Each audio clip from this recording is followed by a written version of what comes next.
R. Kelly's victims say he still hasn't paid. New lawsuit filed over $9.9 million in unpaid judgment. By Webdesk, February 9, 2025. R. Kelly, the disgraced R&B singer who once ruled the music charts, continues to face legal battles even from behind bars. 6 of his sexual assault victims have now filed a new lawsuit, alleging that the convicted predator has failed to pay them over $9.9 million in court-ordered compensation from a 2022 judgment. The lawsuit, filed on January 31 and obtained by the New York Post, names not only Kelly but also his former record label Universal Music, its sublabel Universal Music Z-Tunes, revenue-sharing platform IndyBuild, and his ex-manager Donnell Russell as defendants. The plaintiffs claim that these entities are complicit in withholding funds that should be allocated toward the judgment. A legacy of abuse and legal battles. The latest lawsuit is part of a long string of legal challenges that Kelly has faced since his downfall in 2019. Once celebrated as a musical genius responsible for hits like I Believe I Can Fly and Ignition Remix, Kelly's career came crashing down after decades of allegations finally led to criminal convictions. In 2022 he was convicted in New York on charges of racketeering and sex trafficking, which resulted in a 30-year federal sentence. Later, in a separate Chicago case, he was sentenced to 20 additional years for child pornography and enticement of minors. His crimes involved decades of abuse, manipulation and exploitation of underage girls and young women, many of whom came forward with harrowing accounts of their suffering. Despite these convictions, Kelly's legal battles are far from over. The new lawsuit highlights the ongoing struggle of victims trying to receive financial compensation for the damage he inflicted. Breakdown of the $9.9 million judgment.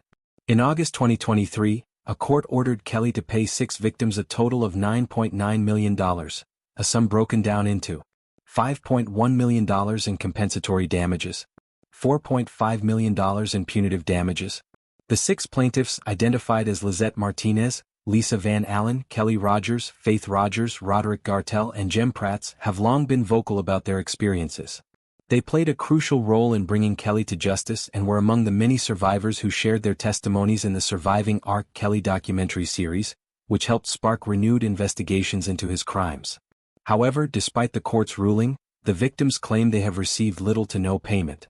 The new lawsuit alleges that Kelly and other parties have deliberately obstructed the financial judgment by withholding funds and failing to distribute royalties owed to him. Kelly's financial situation. Where is the money? One of the central questions in the case is whether Kelly even has the financial resources to pay his victims. While Kelly once had an estimated net worth of $100 million, his legal troubles, prison sentences and years of mismanagement have left him virtually penniless. At the height of his career, he owned multiple homes, luxury cars and lucrative music rights, but by 2019 reports indicated that he was broke. Despite selling millions of records, Kelly has claimed that his earnings were mismanaged by his inner circle, including former managers and accountants. Are music royalties being withheld? The lawsuit also names Universal Music Z-Tunes, a sublabel of Universal Music Group, and IndyBuild, a revenue-sharing platform, suggesting that these entities may still owe Kelly unpaid royalties from his vast music catalog. Kelly's catalog continues to generate revenue, albeit at a lower rate due to widespread boycotts. Songs like Bump and Grind and Step in the Name of Love are still played in some markets, and his songwriting credits for other artists also provide residual income. The plaintiffs argue that any revenue Kelly receives should be redirected toward the victims as part of his legal obligations. However, Kelly's attorney, Jennifer Bonjean, strongly disagrees with the ruling. Kelly's attorney calls judgment outrageous. Bonjean, a well-known defense attorney, has slammed the judgment as an outrageous default ruling. She told People magazine that the decision was made while Kelly was incarcerated, without his full knowledge or participation. No court would have been that cavalier with the money of a white man. Our appeal is pending on this issue, she said, suggesting that racial bias may have played a role in the judgment. Bonjean also argues that Kelly does not have the financial means to pay the plaintiffs, pointing out that he has been in jail for years with little ability to generate income. Victims speak out, we want justice. Despite Kelly's claims of financial hardship, the victims argue that they are entitled to justice, both legally and morally. Lizette Martinez, one of the plaintiffs, has been a vocal advocate for survivors of abuse. She told reporters, "We were young, vulnerable girls when he took advantage of us. The court recognized that and awarded us damages. But what good is a judgment if he can just ignore it? We deserve justice." Faith Rodgers, another plaintiff, echoed her sentiments. He's in prison, but that doesn't mean he's done paying for what he did. He ruined lives. He needs to be held accountable in every possible way. Challenges in enforcing financial judgments against inmates. Enforcing a civil judgment against an incarcerated individual presents significant legal challenges.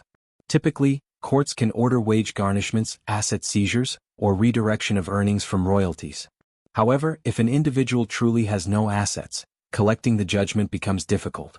Legal experts suggest that the plaintiffs may pursue additional measures such as investigating Kelly's royalties to determine if they are being held by record labels or streaming services, suing third-party entities that may owe Kelly money, requesting asset seizures if hidden funds are discovered. What happens next? The case is expected to move forward in the coming months, with Kelly's legal team continuing to challenge the ruling. For the victims, this lawsuit is not just about money, it's about holding Kelly accountable for the decades of abuse he inflicted. While he may be behind bars for the foreseeable future, they argue that justice must be served in every possible way, including financially. As legal battles over Kelly's assets continue, one thing is clear. His past crimes will haunt him for the rest of his life, and his victims will not stop fighting for what they are owed.